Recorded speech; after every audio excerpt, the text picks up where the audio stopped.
Hey, what's up, ladies and gentlemen? This is Joe Cross, also known as the King of Controversy, the founder of Disrupt Network Marketing, and also the founder of Smash Media, where our mission is to smash your competition, choke them into submission until they tap out. So what I want to do on this video, anytime I get a new student, new client, I talk about these 16 laws of network marketing, which I believe I created, I want to say 7-8 years ago. And I've kept them because I've studied the industry of network marketing. So if you're watching this video, this information that I'm about to teach you in this video is what I do with clients that pay me over thousands and thousands of dollars to work with me, help them create campaigns, marketing, funnels, etc. So every time I get a new client, I have to break down first, what are the things they should stop doing? And that's what I created. It's the 16 laws of network marketing, because it literally, and here it is right here, it literally breaks down the whole industry, and it'll probably give you some insight. You might not agree with all of them, but it doesn't matter because they're truth. And if you guys watch these or listen to these and write these down, you could start following these principles and you'll see a shift change in your business. So let's go right into it because there's no point of wasting time. First one, this one is the number one that people debate me on because you guys love doing this. Number one, become the event, don't attend the event. What does that mean? Become the event, don't attend the event. All network marketers get so excited for convention. They get so excited about going to the company's rally that they have. They have them all the time. I mean, when I ran direct selling teams, we had it as well. The only difference between what network marketing does and when I ran my own company and had a direct sales team is I didn't charge them for it. I would literally just have everybody come to town, and the only thing they would have to pay for is literally to stay there or whatnot. So what I mean by don't or become the event, don't attend the event, because think about it. You spend probably anywhere from $1,500 to $2,000 to go to your company's convention, hoping that that information that you got that week, first of all, you got to go away from your family for a couple of days. You got to pay for food. You got to pay for hotel. You got to probably buy the new products that they're launching that day. It's like you're spending 4 days, 5 days, whatever, how many days it is to go to these conventions for what? Is because you want to see your friends? Is because you want to see your people? Now, if you're high up in the company, I would expect you to be at these events. But for the majority that are not making any money, 97% are failing, not many are making money. Why would you spend another $1,500 to $2,000 to go to an event? With that kind of money, you could have done your own marketing campaign. With that kind of money, you could have literally done a billboard. With that kind of money, you could have hosted your own event and used that $1,500, $2,000 to create a campaign and bring hundreds of people to come to your event, right? So that's a very hard one for you guys to swallow because the companies are so gung-ho about getting their reps to come to these rallies. I mean, it was the number one thing I bumped heads with my uplines and all the network marketing companies I've been with. They always wanted me to bring my people to the events. And I'm like, for what? They're not making any money yet. The ones that are making money, even those ones, why would I want them to spend all the profit they just made to go to a freaking convention that just dropped another $1,500, $2,000? Now, what is the point of the convention? For the company, is to keep you guys motivated. For the rest of you, no idea. Maybe you just want to hang out and get away from your family for a couple of days. Number two, recruit people who are motivated, not people that you have to motivate. I once was training a guy from World Financial Group, and he busted this quote down, and he said, hey, you have to recruit people that are motivated, not people that you have to motivate. Was that the one? No, that he didn't say that. I got that from somewhere else. But point being is, that's the problem with most network marketers. You guys are going after your mom, you're going after your brother, you're going after your uncle, you're going after your family and friends, you're going after your coworkers. And these people, these individuals, for the most part, they're not motivated. They don't even want to do a business. They don't even want to make extra money. They don't want to quit their job. They don't want to make life-changing money. So knowing that, why would you keep going after people that you have to consistently motivate? Because if you had to motivate them and convince them to get into this thing, you're going to be spending all your life trying to convince them to get on a call, to go talk to their first prospect, to go to a meeting. It's like, don't. Recruit people that are motivated. There's a 3% of the population are entrepreneurs, right? 3%, but 70% think about quitting on a consistent basis their job. And most people want to start a business, but they don't even know how. And then you come along and you start throwing freaking stats at them, and you're choking on them, and you're throwing up on them, and you're literally basically turning that person off because you're way too much for them. And most of the time, the reason why network marketers fail is because they recruit the wrong people, period. They recruit the wrong people. This whole business is about recruiting a sales force and a sales team, if you haven't caught that yet. products don't matter, because you guys, some of you watching this video, have already been part of more than one. So if the products are so amazing, why did you join another one? Probably because the leader, better comp plan, whatever, doesn't matter. I don't judge you. The average network marketer joins 3 before they succeed. So recruit people who are motivated, not people that have to motivate. Stop going after people that are already don't have a great attitude, that are already not positive, that already don't want to do something with their life. There is no purpose. All right, number 3, which goes to the point I was going to say it, and I'm glad I didn't. Sell to survive, recruit to retire. Sell or survive to recruit to retire. See, most of you are selling to survive, majority. Now, you might have tried to recruit and you failed at it, so then you just gave up and went right into the product sales, because it's easier to sell product than it is to sell the opportunity. And what do I mean by that? Well, think about it. If you sell a product, it's tangible, right? It's tangible, which means that literally they give you money and you're going to give them something they can use. And for most network marketing companies, at least the good ones, they have a guarantee on the product. So if the customer doesn't like it, they get their money back. So there's really no risk. That's a very easy sale, because if they need weight loss, if they need makeup, if they need skincare, I mean, it's pretty self-explanatory, right? If they don't need that stuff, I mean, most people need it. But again, it's even going when you're selling to people, you have to go after people that are motivated, that want to do something. Because there's people, right? I just had a conversation with my cousin and told her the benefits of fasting. She said that she gained 15 pounds. Well, then fast. I'll think about it, she said. I'll let you know. Not really serious, not really motivated to do anything. So anyways, going back to this though. When you sell the product, it's tangible. You give them that product, they give you money, sold. When you're selling the opportunity, think about it. You're not selling them anything. You're not selling them anything physical. You're selling them a vision, a dream, an opportunity. You're selling them practically hope. You're selling them something saying that, hey, if you join me, join my team, you're going to have success. This is a great decision for you. And think about it. How hard is that to get a person to give you money to join a business that a lot of times you guys are going to feel don't want to do it anyways. And then even if I get them in the business, I still got to work with these people. So from that perspective, I want you guys to think about this. Yes, you have to recruit to retire. It don't matter what business you're in. If you're real estate, if you're a restaurant owner, it doesn't matter, because eventually you want to scale, eventually you want to grow, and you're going to have to hire and recruit people and lead people in any business to help you get to the next level. So that's what you guys are, and you got to do what most business owners don't have to deal with. Business owners don't recruit until they build. You guys are trying to recruit to build, right? So that's why it's a little more challenging, but it goes back to the point. It's hard to sell opportunity because you're not giving them anything. So there's one thing you guys get from this video: learn how to be better at selling opportunity. And you know who's good at it? It's probably most of the people that they have on stage. I mean, Amway used to pay me just to speak for their group, and I'd motivate people that had been in the business for 2 years and were about to quit. So if you want to be good at this game of network marketing, you have to be good at selling opportunity. Hands down, no point, nothing. But it's harder because it's not tangible. Number 4, your brand is your team name. Your brand is your team name, not the company name. If you're out there pitching your company's name, that's what they want you to do, because that's how they get paid, right? But at the end of the day, how does that help you?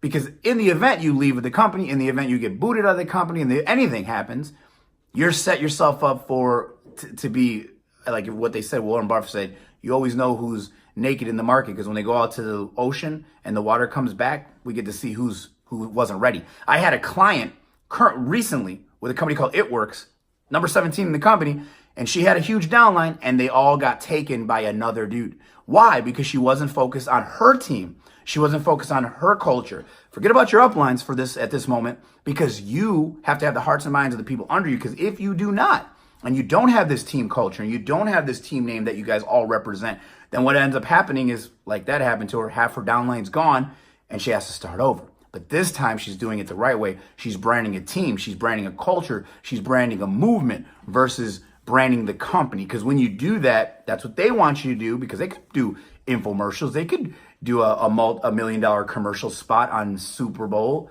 Sunday. They don't. They pay you guys to get people to know the product exists. They get you guys to bring in salespeople for them, because that's how you get paid. It's how you get compensated. But so one thing you got to think about is, do you even have a team name? And is it that exciting? We've created so many. The Women Warrior Network, Top Notch Beauties, Girl Disrupted, Girl Fire Your Boss, Nice Girls Finish Laugh, Team Transformers, Team Untouchables. Like, anytime I've ever built MLM, I've always had a team name, because I knew from the beginning that people want to be part of something bigger than themselves. The product is great. That's the vehicle. That's what helps us make money. But that's not going to get people excited. It's not going to get them to want to do it. I had it to one point where I had a team called Team Transformers. We had green hoodies. So when a person joined, the first thing they would ask is, where's my hoodie? I loved it because it means that's how excited they wanted to be part of our team. All right, number 5. And even we had people from other teams saying, I wish I joined your team. That's when you know you're doing something right. When all the people from the other teams are like, man, my team's boring, sucks, they don't do anything. To the point that I had so many haters because of these green hoodies that they started to tell me that I couldn't wear them, that our team couldn't wear them because we were getting too much attention. We had to start dressing business professional. When did I become an employee? Being an entrepreneur or being an MLM, I'm an independent contractor. I can do whatever the hell I want. I don't have no schedule. I don't have no one to tell me what to do. But that's what happens with these MLMs. They start getting political because they got jealous. And I was brought to Chicago. I was brought into the last company by sales just to open up the Chicago market because the current members were dead. Facts. All right, so next one. You guys know this one. This is from Jay Leno. I heard him say it on his skit when he was on the air. Your friends and family will bring you down faster than your enemies will. No BS facts right there. Hashtag no BS, hashtag facts. That is so true. So many great people that I've worked with. I've worked with thousands of people from all the companies I built. Me and my wife have not had jobs since we were 19 and 21. These are facts. We haven't had jobs. The last place she worked at was Bed Bath & Beyond, I believe. And the last place I worked at was Wild Oats, which eventually was Whole Foods, and I went to Wild Oats, and then they got bought out anyway, so I would have got fired regardless.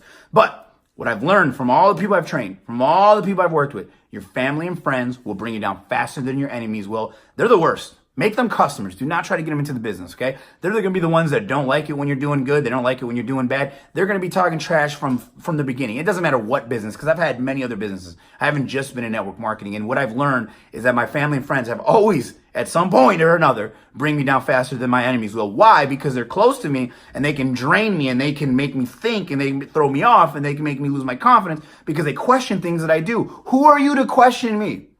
You're doing nothing with your life. That's okay. But don't interfere with me trying to go up. And you'll start to notice because people will feel a little weird around you. Your success brings out other people's failures.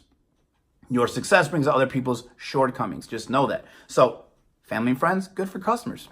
And even then I'm not sure. All right, next, number 6. There's 7-8 billion people in this world. You don't have to go after your family and friends, just so you know. Number 6, this is all what I talk about with clients. Because no one knows this. There's a guy that I've studied for years, and I don't study him anymore because it's getting to the same shit. Dan Kennedy, he used to have a thing called Glazer Kennedy Insider Circle, which I was a business advisor for them.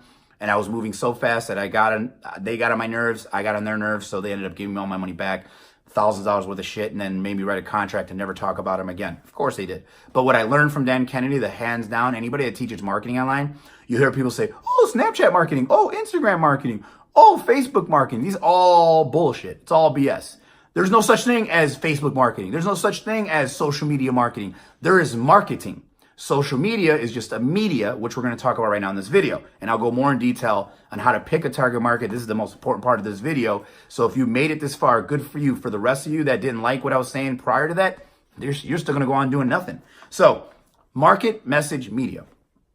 I used to have a debate. What's more important? Market, message, not sure. What I've learned is you got to first pick out your target market. What does your product or service, or what does your opportunity solve for this person, and what person I meant? So who's the target, right? Is it 30 to 40? Is it married, single? Is it divorced? Is it kids? Do they have kids? I mean, you got to be very specific on who you want to target online, because if you don't, you're just talking and people are watching, but there's no real power in it because you're either somebody or you're nobody, and you got to be for somebody. You got to represent somebody and be for them, which we'll talk about earlier. So easiest way to figure that out is love plus anger equals passion. So who do you want to help? Who do you want to empower? Figure that out. That's who your target market is. And then the next one is message. Now that you have a target, let's say it's 30 to 40, and I always make jokes with my clients. If you want a 22-year-old midget that lives with their parents and drives a Prius that lives in California, we can find that. But that's how specific you got to be in your target market. And we're going to talk about and teach you guys at the end of this video how to pick a perfect target market. And then if you need help, how to create the message, because that's what people really pay our firm for. It's what they pay Smash for. It's what they pay Disrupt Network Marketing for, is to help you create the second part, which is the message. Because that's where most network marketers and business owners drop the ball. They can't communicate their message to the marketplace to get people excited to want to work with them, right? They just don't get it. So pick the market first. Nothing happens till you have that down. And everybody wants to go with the pulse and wallet. If they have a pulse and they have a wallet, that's my client. I want go-getters. Yeah, we've heard that before. I want hungry. Yeah, we've heard that before. It's got to be more. It's got to be more, right? We'll talk about it. So, and then the last is media. See, we do it backwards. Business owners, network marketers, they do it backwards. You all promote on a media with no message, with no specific target market. That's why you're not getting any weight or getting any traction online, because you're not saying anything to anybody. You're just talking. You're just talking. And a lot of these network marketers, they become motivational speakers. You guys become like these freaking inspirational speakers, always doing motivational quotes. Life is this, life is that. You're just one step closer to whatever. Then meanwhile, you've been in this thing 27 years. You haven't made any damn money in this thing, but you're talking about how it's going to happen for you one day. No, you have to change. In order to get what you want, you must change. If you're not willing to change what you want, because you're never going to get it. Anything you want in life, you're going to have to do some changes, right? Working out. You want to get healthy, you're going to have to change your way you're working, your life schedule, right? You want to start doing dance classes, you're going to have to change your schedule. It's got to change. Something's got to change. All right, so next, 7. Company calls are for reps, not for new reps. I had a debate with a bunch of girls from Visalis. Of course, they're not even in it anymore. The same girls that couldn't recruit me to Visalis, I ended up getting in it later with the owners. But when I said this one, the company calls are for reps, not for the new reps. What? So you're telling me don't get people on my company calls? No. For what? Because here's the thing. First of all, we don't even know if they get on. So there's no way to monetize it. You're spending your whole time trying to figure out if even people got on it. And most people are too lazy to get on a call and don't want to hear it anyways. And most of the time you're going after the wrong people anyways. So none of this even matters. For a new rep, I can understand why you would want them to get on the calls, because it's a lot of motivational nonsense. It's a lot of, oh, this girl's doing this, and oh, the product is so amazing. I get that part, okay? But it's a little too much. And plus, there was this truth. I once did a company call, or got on a company call, and this lady, I forgot her name, Tara Wilson, I think her name was. And she was all talking about, I love Visalis. It's so amazing, this thing. And then next week, she went into another company. Wow.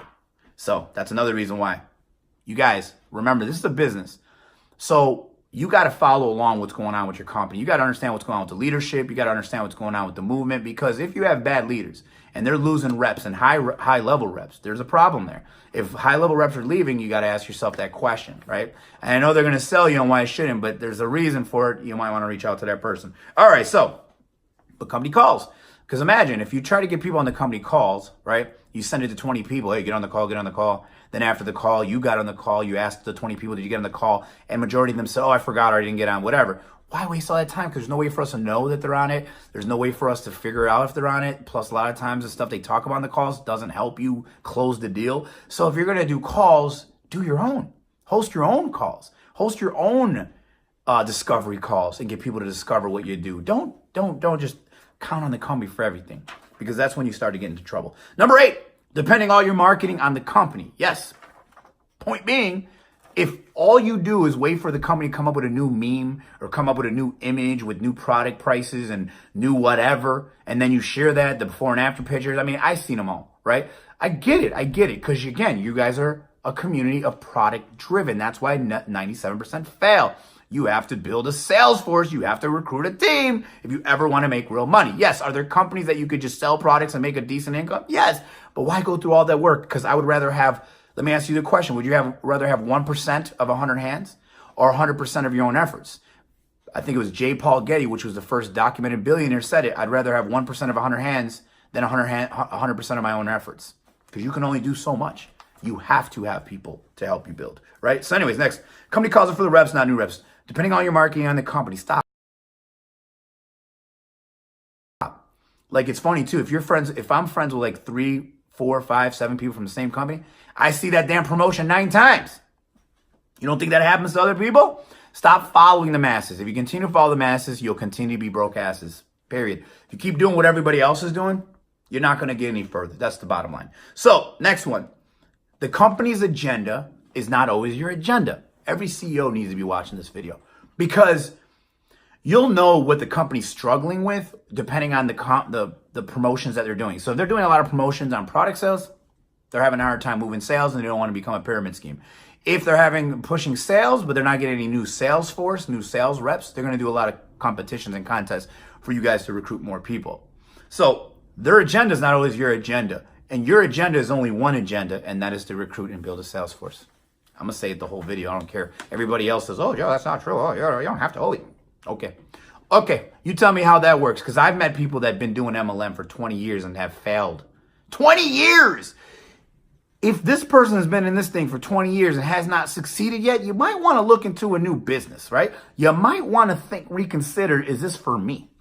Sorry, I was spending time looking at the mic. I don't know why. Anyways, so the company's agenda is not as always your agenda. Just don't always follow blindly what the company tells you to do, because they have their own corporate reasons. They have their own goals. They have their own reasons why they do what they do. Don't fall in that trap, because when you do, you just follow the masses and follow the flow. Meanwhile, making no money, no new reps.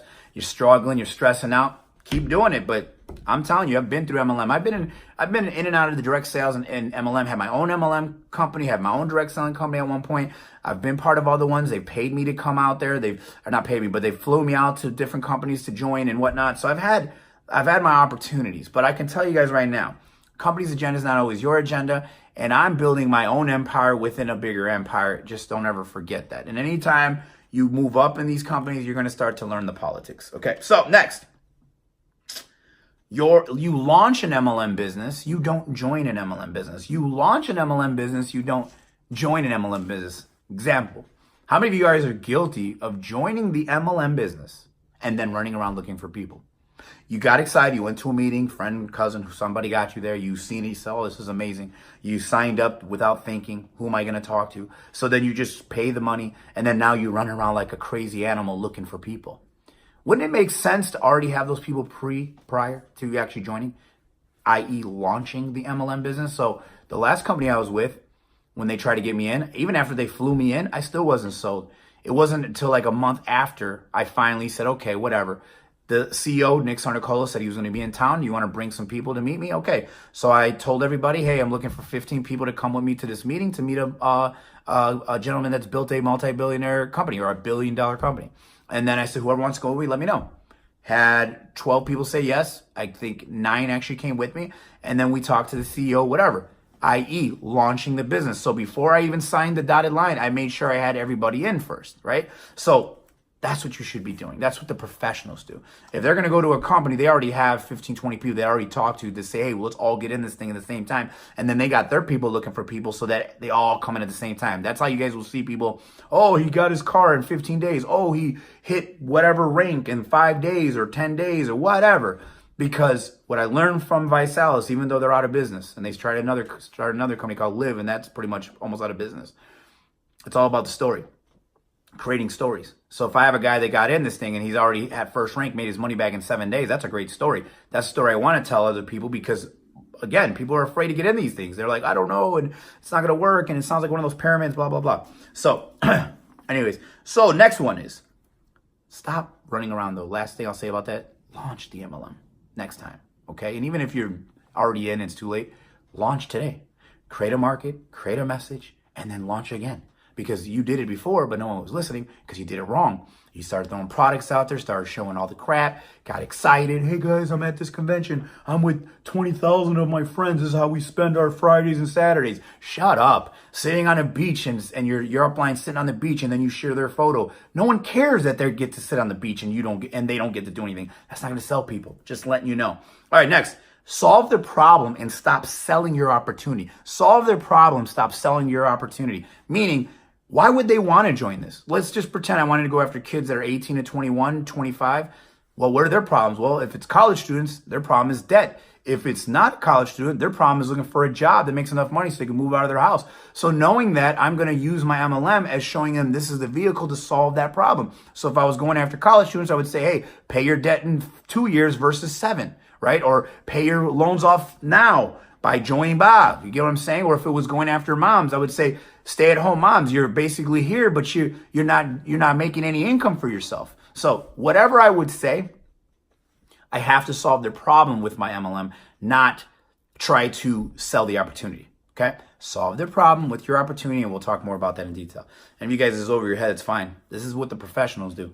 And this is my content. So anybody that tries to use this again, they stole it from me. All right, next. Sampling is for rookies. Number 12. Sampling is for rookies. And if any of you guys want this sheet, just go to it. If you guys want to learn more about how to work with us, just go to disruptthemlmindustry.com. Just look for Joe Cross, King Joe Cross, anywhere. I'm on everywhere online. So find me. Anyways, Sampling is for rookies. I remember my last company, my freaking upline, he brought me like $1,000 worth of free products. We didn't use one. We actually ate and consumed all of them because we're like, oh, wow, he gave us like sampling is like, it's like a Costco. Who really buys? It's like going to like those people that go to Sam's Club on Saturdays just to get the free samples. You know who you are. Some of you guys are guilty of this. Well, what do you think people are doing? Yeah, they want to try your product for free, but they're not committed to actually do anything with it. So if you're going to do the sampling, I'm only doing sampling with option to buy, meaning I'll give you a week's supply and I'll have all your credit card information ready, everything to go. You tell me you love it, I'm running you on Friday. That's how I would do it. There's no way in hell I would be giving out samples unless I was able to get a lead out of it, or if I was doing an online promotion, giving away free stuff and got a lead out of it, I might do that. But it gets very expensive very quickly. I met a client of mine that had $15,000 to $20,000 of inventory in her house. You know who you are. Oh, that's so bad. That's so bad. Why didn't her upline tell her stop? Because she didn't care. She was getting paid. All right. So stop sampling. Just stop it. Just don't even bother. Don't even bother. All right, next. Posting your job on your social media platform. Big mistake that network marketers make online. They work at Kmart, but then they're building this $1 million enterprise on the side. No one's going to believe that story. It's like saying, hey, I work doing Lyft or I do Uber, but trust me, guys, I'm going to build this $1 million empire. It's not that it's not true. It's just that no one's going to believe that story, so stop doing it. So if you're going to post what you do online, then create a movement, and now you're the founder of that movement. You're the CEO of that movement. That's what I teach. That's what me and my clients do. That's how we're building MLM, because people would rather join a movement than to join some opportunity because the products are amazing. No one cares because there's millions of products that are amazing, right? So going that route is not going to happen. So posting your social media, don't do it. Next, how many of you guys are guilty of this? How many ladies are guilty of this? Insulting people with jobs. Where you get so frustrated that no one wants to listen to you that you're like, oh, forget all you 40-40 plan and your stupid jobs and just over broke, just always broke, just broke. Meanwhile, you have a job. So how can you talk trash about somebody that has a job when you currently have a job? And of course, you can't insult them with jobs until you are able to quit your job. So for anything that you can learn from this video as well, first, make enough money in your MLM business to quit your job. Because I think you're focused on becoming a millionaire, six-figure earner, whatever. Focus on just making enough money monthly to quit your job. Because if you can quit your job and you can show people that you quit your job to do this thing full time, you now have a better story. You have now more influence with people because like, oh, wow, oh, God, okay, so you did it. How did you do it? See, now we're attracting people in. You get what I'm saying. So next, stop insulting people with jobs, pretty much. Your upline is not always your guideline. Your upline is not always your guideline. How many of you guys know that's so true? Now, your uplines, they're not a bad person, not a bad guy, not a bad woman, not a bad couple. They're just so stuck up in the MLM world, they don't know any different. And a lot of pressure comes from corporate, what they should be saying and doing.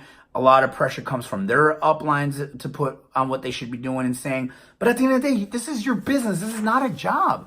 You shouldn't have to feel weird and guilty about doing certain things that you want to do because you're worried about what people are going to say or think. It's like, come on, grow up. You're a freaking adult. Your upline's not always your guideline. That's why I'll never be out of business. Disrupt Network Marketing, Smash Media, just for network marketing clients alone will never go out of business because there's so many of you guys struggling and failing. 97% of them are failing.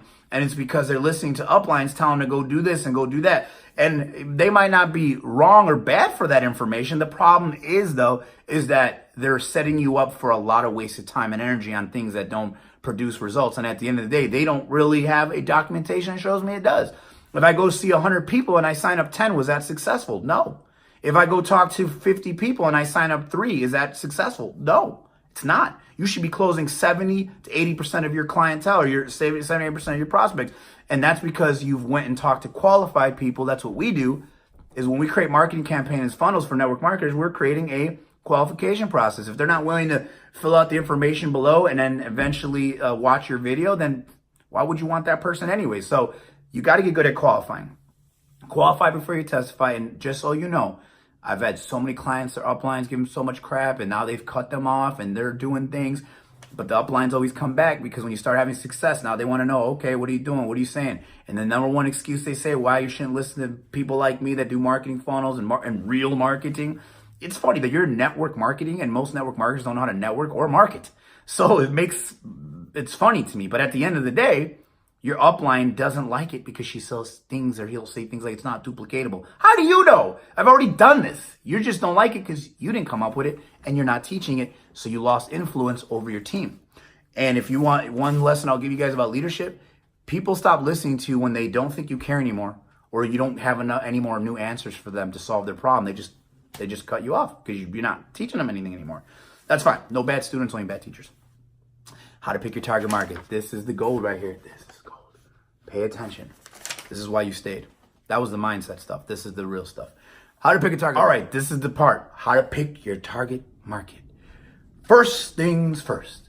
Geographic. Okay? There's 5 ways to pick a target market. Write these down. If you want the sheet, email me at info@thesmashchicago, info@thesmashchicago.com, and I'll send you these 2 sheets so you can follow along and watch this video over and over again if you choose to do so.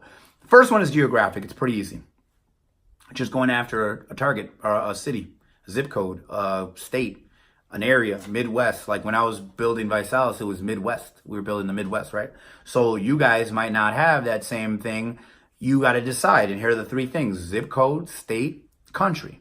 One of the biggest mistakes I see network marketers make, they'll try to build, they'll waste their timeline and they'll waste their attention that they're getting to try to promote that they're opening in Sweden. Like anybody cares, and nobody knows anybody in Sweden. So why do you even keep telling people, hey, do you know anybody in Sweden? Or when they open up in like a country like UK, does anybody know anybody from the UK? No one knows anybody from the UK. They're from the United States. And even if they did, they're not going to send their UK friends so you can pitch them. You know what I'm saying? So probably the best thing for advice I can give you is focus local. Focus local by using certain platforms that I teach, or focus United States.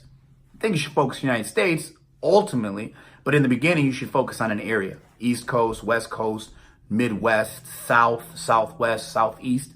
So then at least you have a focus. Because when you're focused, that's when you start having more results, because you're actually focused, which most people are not. Most network marketers definitely not. Most people are not. Focus stands for follow one course until successful. Most people don't. So first one's geographic. Where do we want to go? What cities, what states, what area? That's first step. Second, demographic. Demographic means fancy word for things in common.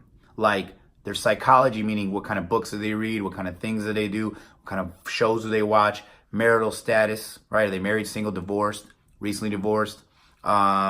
Age, that's a big one. Do you want 18? But when you do age, you got to make it in a 10-year increments, 30 to 40, 35 to 45, 40, 50, you get the point. So marital status, age, things in common.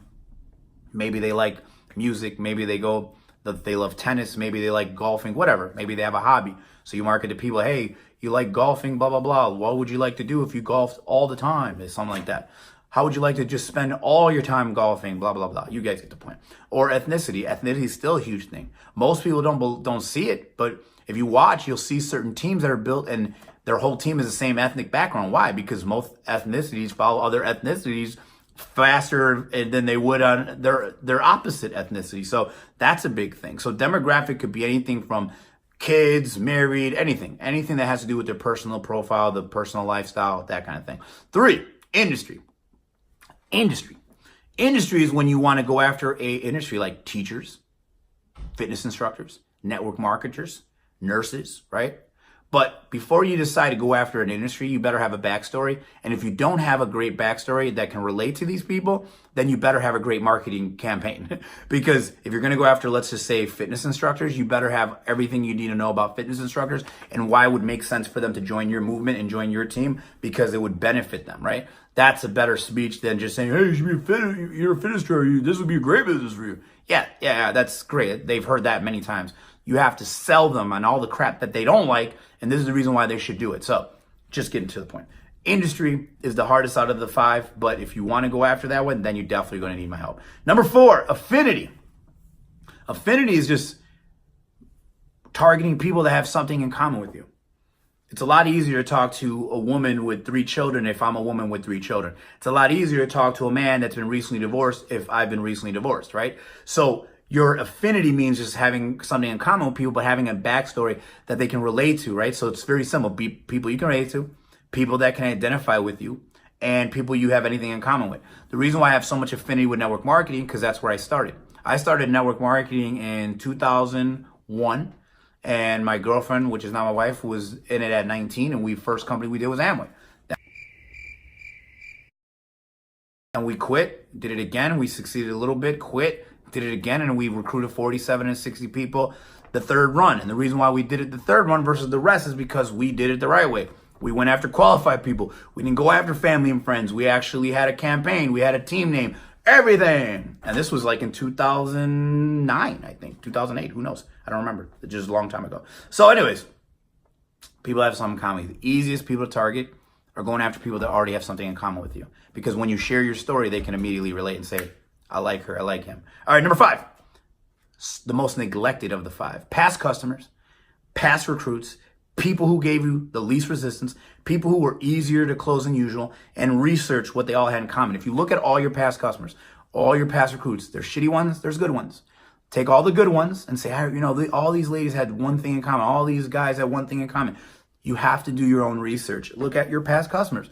Look at your past recruits and say, what were the worst ones to work with? Who were the worst? And then who's the best to work with?